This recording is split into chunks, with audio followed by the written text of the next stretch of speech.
નમસ્કાર વિદ્યાર્થી મિત્રો, હું સાગર કાછડિયા વેદ ડિજિટલ એજ્યુકેશનમાં આપ સર્વે વિદ્યાર્થી મિત્રોનું હાર્દિક સ્વાગત કરું છું। આજે આપણે વાત કરવા જઈ રહ્યા છીએ ધોરણ 9 વિષય વિજ્ઞાન દ્વિતીય સત્રની તમારી જે પરીક્ષા આવે છે એના માટેનો ખૂબ જ આઈએમપી પ્રશ્નપત્ર નંબર 2। તો સૌપ્રથમ શરૂઆત કરીએ પ્રશ્ન નંબર 2 ની।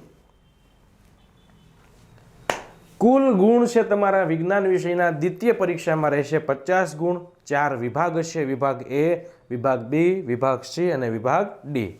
વિભાગ એ તમારો કુલ 10 ગુણનો રહેશે, દરેક પ્રશ્ન ફરજિયાત રહેશે। વિભાગ બી દરેક પ્રશ્નના 2 ગુણ, કુલ 16 માર્કનો વિભાગ બી રહેશે। વિભાગ સી દરેક પ્રશ્નના કુલ 3 ગુણ છે અને ટોટલ વિભાગ સી 12 માર્કનો રહેશે। વિભાગ ડી દરેક પ્રશ્નના 4 ગુણ છે, કુલ વિભાગ ડીના 12 ગુણ।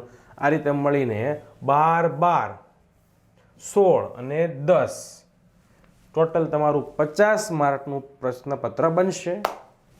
શરૂઆત કરીએ વિભાગ એ થી।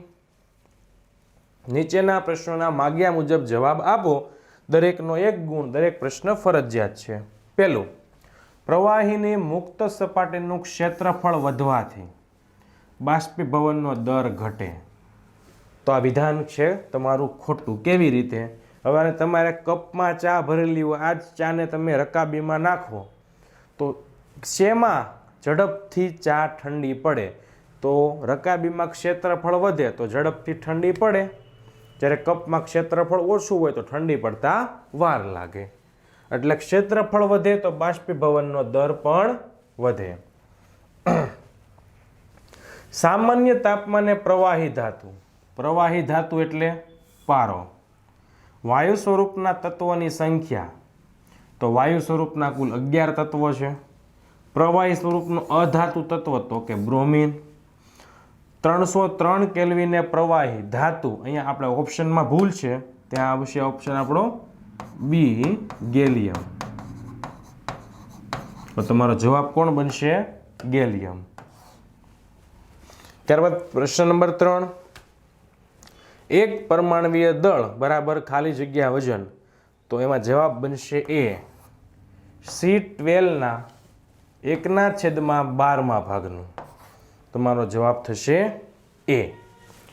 તો આવા જ પ્રશ્નપત્ર છે આપણા ધોરણ 9ના દરેક વિષયના પ્રશ્નપત્ર, ગણિત, વિજ્ઞાન, સમાજ, ઇંગ્લિશ, આ ઉપરાંત બીજા પણ ધોરણના તમારે જો પ્રશ્નપત્ર મેળવવા હોય તો ગૂગલ પ્લે સ્ટોરમાં જઈને વેદ ડિજિટલ એજ્યુકેશન નામની એપ્લિકેશન ડાઉનલોડ કરવી પડશે।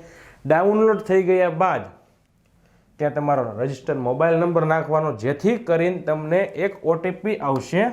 આ ઓટીપીથી તમારે લોગિન થવાનું છે। ત્યારબાદ તમારે જે ધોરણના વિડીયો જોવા હોય આ રીતનું તમારું ફ્રન્ટ પેજ તમને મળશે, એમાંથી તમે આગળ વધશો ધોરણ 3 થી 12ના વિડીયો, એટલે તમને આ પ્રમાણેનું પેજ ખુલેલું બતાવશે। એમાં તમારે જોવાનું છે ધોરણ 9ની અંદર। હવે ધોરણ 9ની અંદર સિલેક્ટ કરશો એટલે તમને બતાવશે કયા વિષયનું ભાઈ તમારે વિડીયો જોવો છે, તો કે ભાઈ વિજ્ઞાનનો જોવો છે। કેટલામ પાઠ છે? તો કે પહેલો પાઠ। પહેલા પાઠમાં ક્લિક કરો એટલે બધા જ જે આપણા વિડીયો છે આ બધા વિડીયો તમને અહીંયાથી મળી જશે। આ ઉપરાંત થોડા બેક જઈએ। જ્યારે તમે લોગિન થઈ જાય એટલે તમારું જે ફ્રન્ટ પેજ છે એમાં paid course, free materials, exam paper, free videos, link, આવા બધા ઓપ્શન આપેલા છે।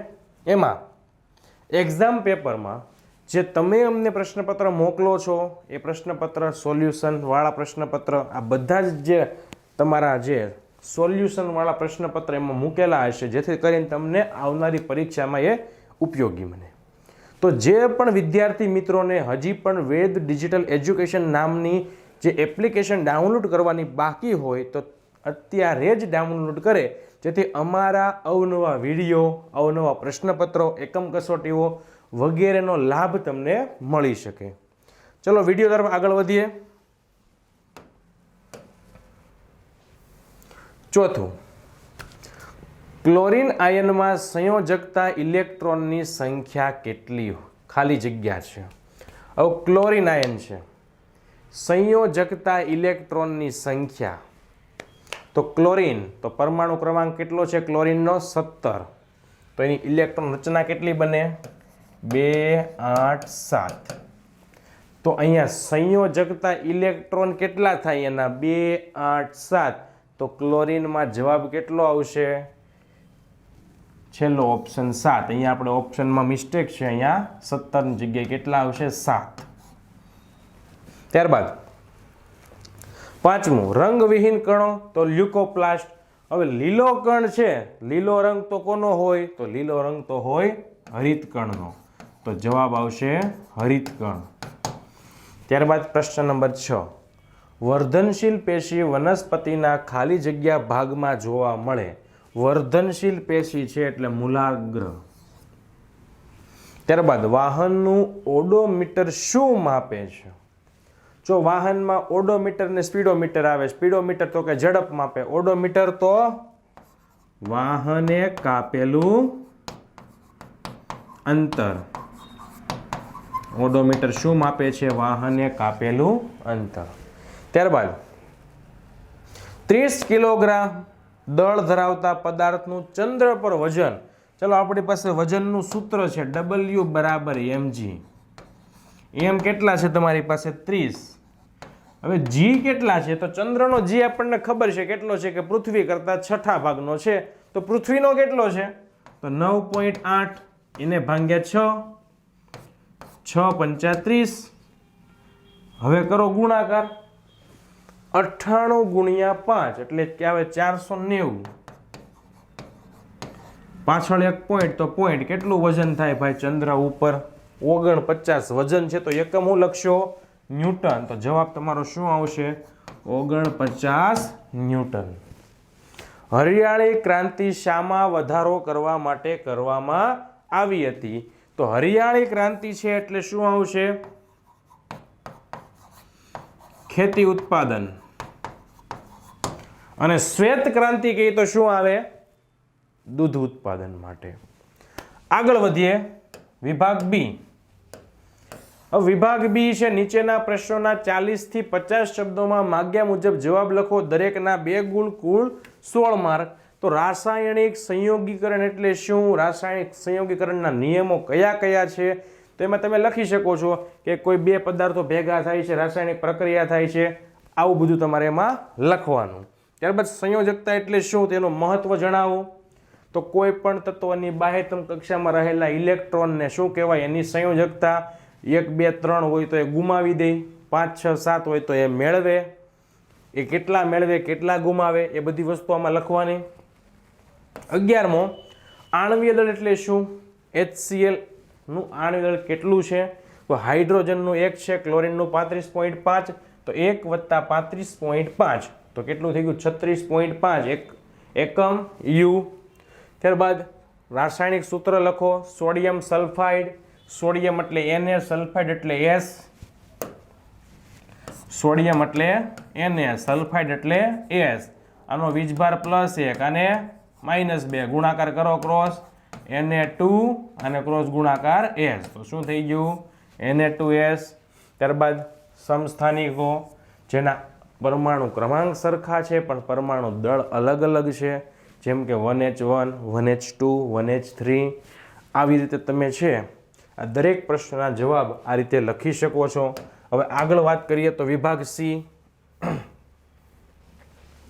નીચેનાનું આણ્વીય દળ આપેલું છે, તમારે બધાનું દળ શોધવાનું છે. ઝીંક ઓક્સાઇડ, તો ઝીંક ઓક્સાઇડમાં ઝીંકનું કેટલું છે 65.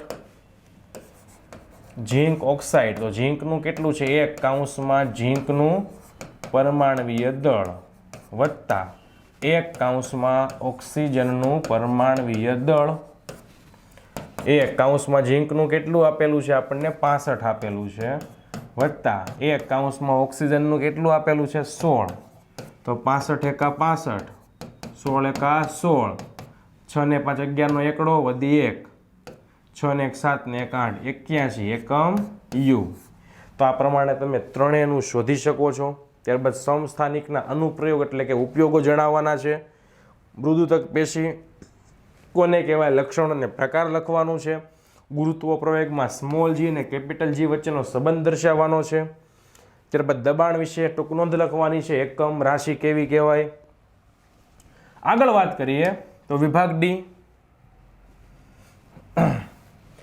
હવે તેમાં તમારે બાષ્પીભવન ઉપર અસર કરતા પરિબળો, તો એમાં આપણી પાસે એક શોર્ટકટ ચાવી છે,